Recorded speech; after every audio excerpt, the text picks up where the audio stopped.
The following is a production of New Mexico State University.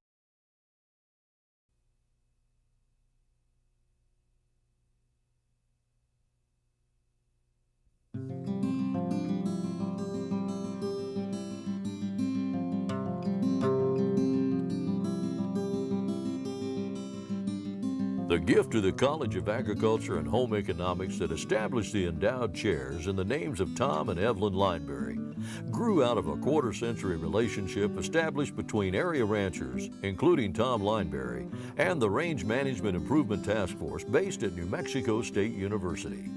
The Lineberry gift is important to New Mexico State University and particularly the Range Improvement Task Force because it's money that will be in perpetuity to the causes that Tom believed in.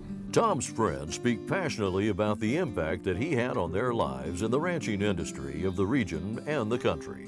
Well, back in the late 60s, the administration changed in Washington and Stuart Udall went in as Secretary of the Interior. And he was the first one to decide they were going to micromanage all these federal lands. I have a good friend that's a neighbor over here, Charlie Lee, and he was elected to the Grazing Advisory Board. And he came down to see me and he gave me the Taylor Grazing Act, and that's what they implemented at that time. Most of these allotments that we have down here are intermingled lands. They're state lands and private lands and federal lands all mixed up. And so through the advice of D. Brownfield, which was a real well-known cowman in New Mexico and had been in this, he helped write the Taylor Grazing Act, and Floyd Lee up at San Mateo. They suggested that we form a grazing association, and it's in the law. All of a sudden, we had members all over Arizona and New Mexico, and some in Colorado. I heard they had a VLANs organization in Lovington, New Mexico, and a fellow that was here that lived down here on the flat, a rancher down there, told me about it, and he knew a lot of those people, and so he suggested that we go over there. And he had called them, and they invited us to come and speak to him. So we went to Lovington, and I got up and made a little stump speech to him, and there Tom Lineberry was there. He was a member of that organization, very influential in it, and so when we got through, he asked us all out to go have coffee at a restaurant. We went and did that and got to know him, and he was really kind of infatuated with what we were doing. As a land-grant institution, New Mexico State University has the mission to serve its diverse constituency and develop programs and services that meet their needs. In 1978, responding to requests from these ranchers, the College of Agriculture and Home Economics, in conjunction with the Cooperative Extension Service and the Agriculture Experiment Station, created the Range Improvement Task Force, a team of specialists that serve as unbiased professional advisors and educators on the subject of rangeland use. The Range Improvement Task Force came into being because of some of the controversies that formed through the federal land managing agencies. And a group of ranchers came to me and said, we're not sure we understand what the data that the agencies are taking or how they're interpreting regulations. We're not sure that we understand those, and if we were able to get an appropriation together, could you provide us with some help? And so I said, sure, we can work on those issues, and so they did. They did go to the legislature and got some initial funding for the task force to begin working as a team in both research and extension to develop philosophy, develop research-based information that could be used by anyone. The ranchers felt that the unbiased research that we were doing, because we were not advocating for a particular group or individuals, that the information was valuable to them. Tom Lineberry became a strong voice for the rights of the property owner. He and his wife Evelyn began their ranching partnership when they married in 1933. They took charge of the Frying Pan Ranch in 1939 after the unexpected death of Evelyn's father, William Scarborough. West Texas ranching is tough.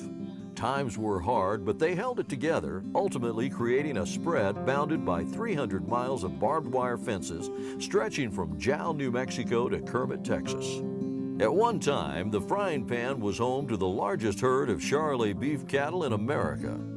Oil and other mineral resources discovered on the ranch added to the wealth that the Lineberrys accumulated over the years. I really don't think anybody knows exactly how much they did because they didn't tell people. He wanted to protect rural America, and he wanted to help the people that couldn't help themselves, and that expanded out was to begin with in a lot of other areas.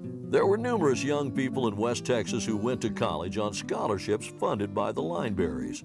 Rarely was there any public acknowledgement of their generosity, but associates encouraged Tom to structure a fund that would provide support for those programs and the land issues that were important to him. I know Bill Humphreys told him, he said, Tom, if you don't decide where you want this money to go and what you want to support, and you don't fix that all up before something happens to you, he said, it'll go into some kind of a fund someplace that you won't believe in anything they're doing. And he said, you'll be turning over in your grave every night.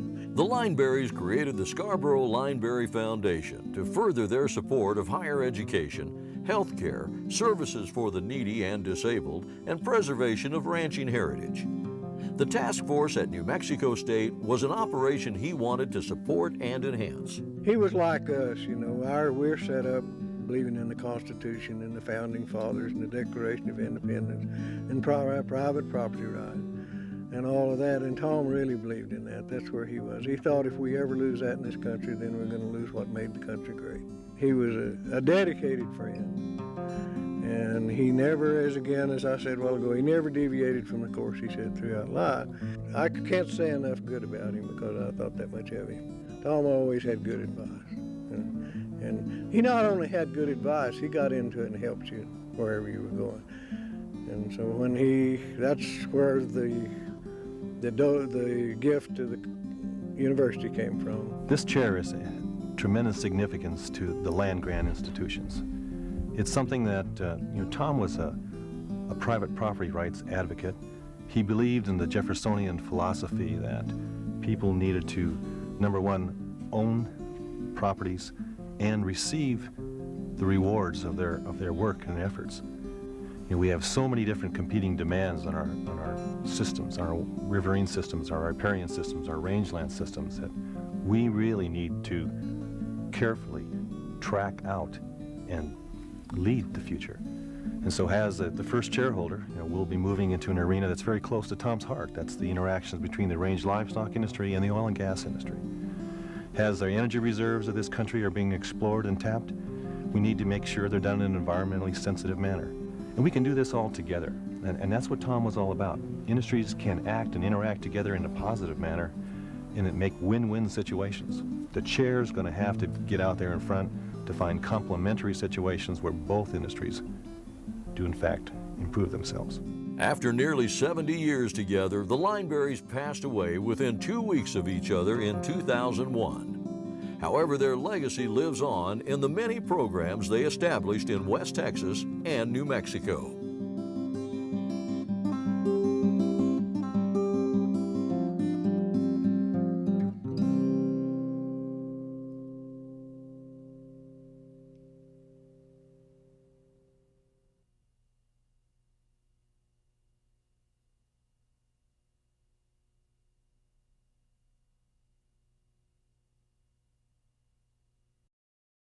The preceding was a production of New Mexico State University.